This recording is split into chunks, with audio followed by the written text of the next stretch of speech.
But generally, what you want to do is, as the bottom person, assess head level. If you have bottom head position, you can always shoot on the legs and do sit up guard wrestling. So right here, see how he's looking for a triangle omoplata.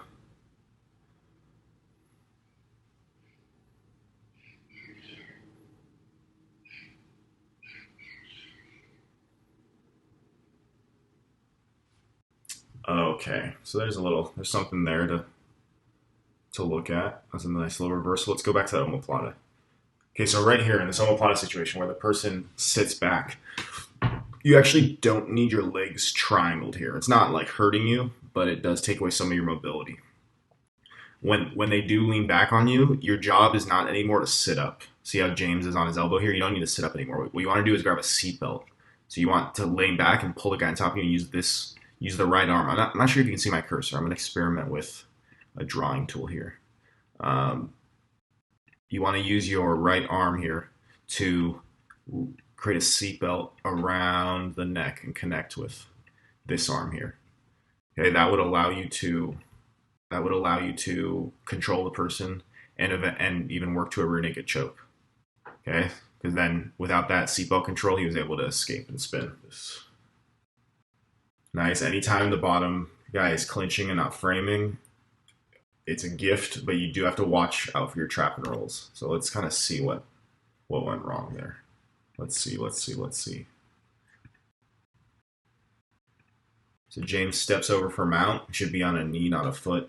Wait. So basically, you got to know where your weight is distributed. Right now, the top person's weight is distributed on his left side because this foot's on the ground. Okay, so his weight's distributed over here, which means that he has to be very worried about the trap and roll this way. So what he'd want to do is probably either distribute his weight down here by putting his knee down, or remove this crossface, this hand right here. This has to be ready to post out here. Moving on.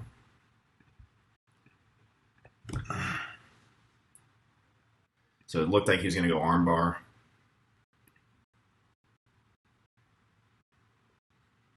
Typically, on a Kimura finish, you actually have on the front side of your opponent's body, you have this knee down, and then on the back side, you have this foot posted and knee up.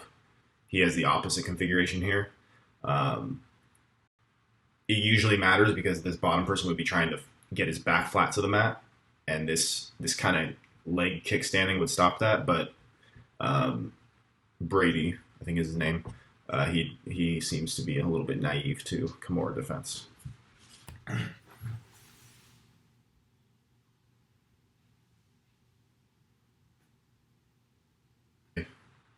You should get to that bicep. Nice.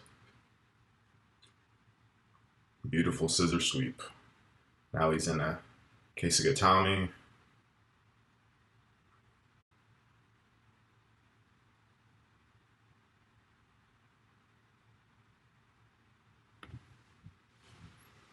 This is a position that I have very mixed feelings about, because if the bottom person knows what they're doing, you have a good chance of getting your back taken. But at the same time, it's a pretty high percentage submission once you get to a certain point if you keep their elbow jacked.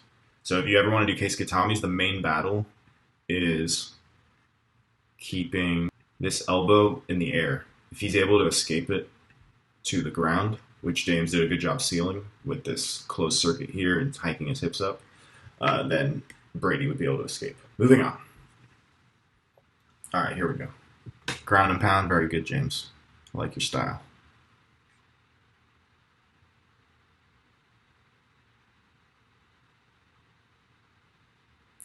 All right, that was like the least technical choke from the back I've ever seen, but sometimes you just got to do what works.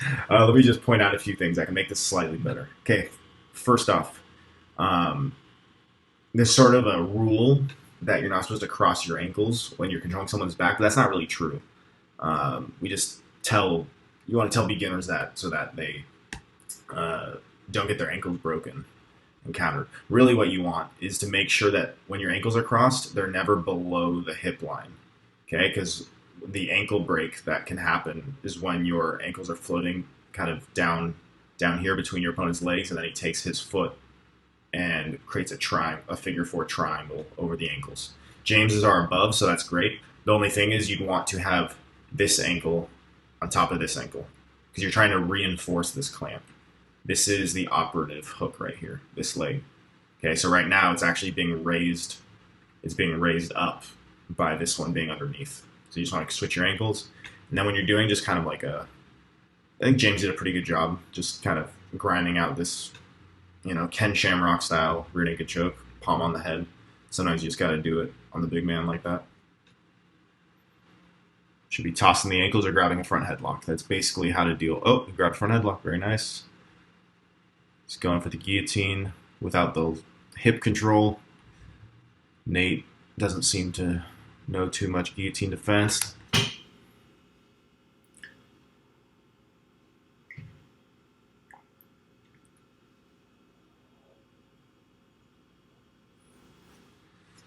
Generally, when you're facing bigger opponents, like you're trying to pass on top, oh, he just got mauled by a bear.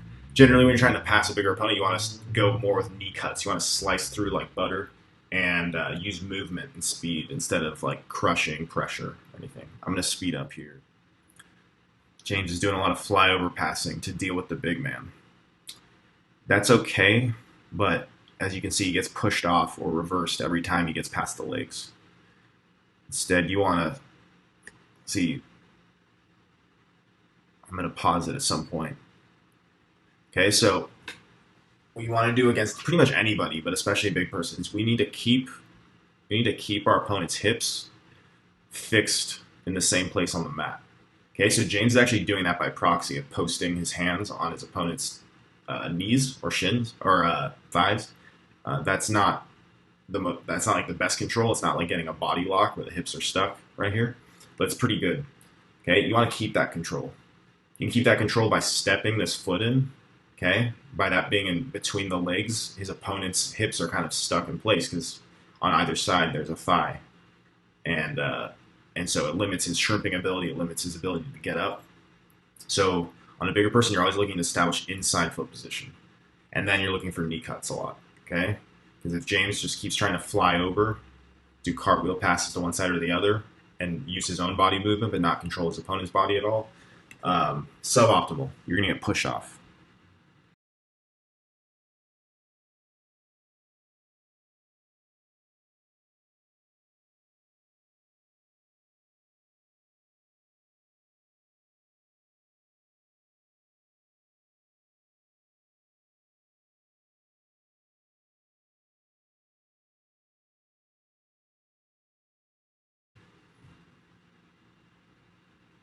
Step inside, James. You want to get your toes right up in their crotchal region. Let's see. He's probably going to get bench pressed here.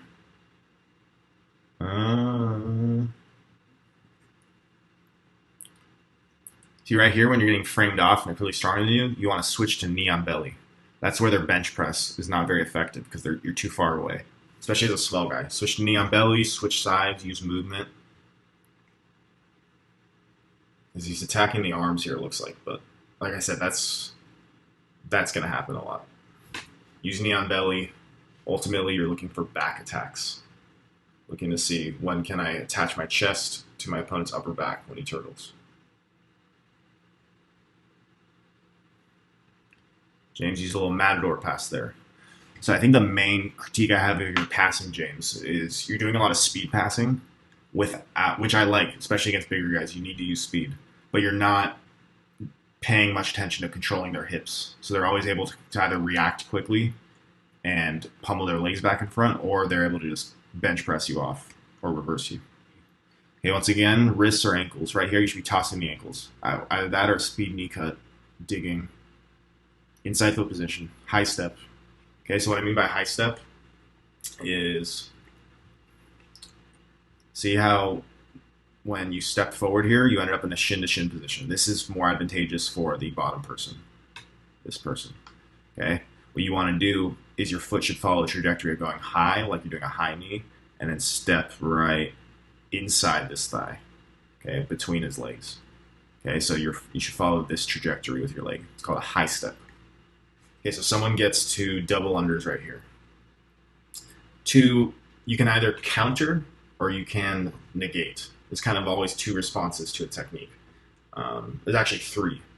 Prevent, so your positioning from the beginning doesn't allow them to do something like this. Number two is to negate, so you untie the knot that just created, or you counter, which means you stay in the knot, but you create a configuration that will submit them. Right here, I'll talk about the counter. You could have inserted your left hand here, could have inserted this hand in right on the between your leg and his arm right here as an underhook, and connected a gable grip with this hand coming over.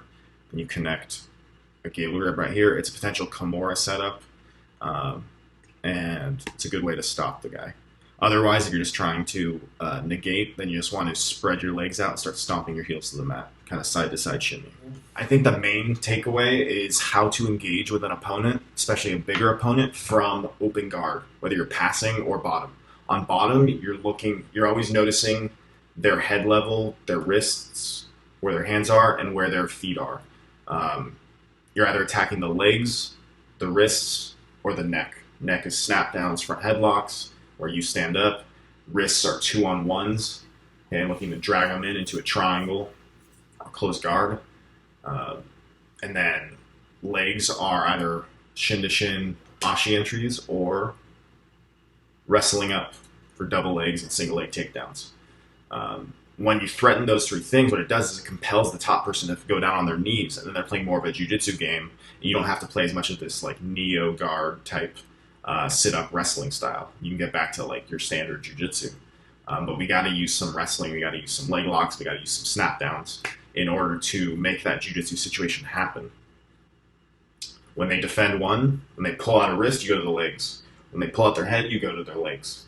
When they sprawl their legs back, that's when you have more access to their wrists and their head again, or they go to their knees. From top, I need you, especially against bigger guys, but everyone, you need to beat the hips before you win the pass. You are prioritizing running around your opponent or flying over them. Useful, and you'll get back to that, but we first need to control the hips. You do that with hand posts on the shins or thighs. You do that with forearm frames inside their hips. Or more simply, you just step inside, you get inside foot position and just keep your shin driving up and into one of their hamstrings or their crotchal region. That'll really limit their mobility, and you'll be able to knee cut through. We're not trying to get close and smash, we're trying to keep distance. Knee on belly, switching sides, just constantly kind of dancing around your opponent. Because with that, you can switch to leg locks, which is good against bigger guys, or eventually they're going to get tired of all your transitions, they're going to turtle, you're going to take their back, and choke them out.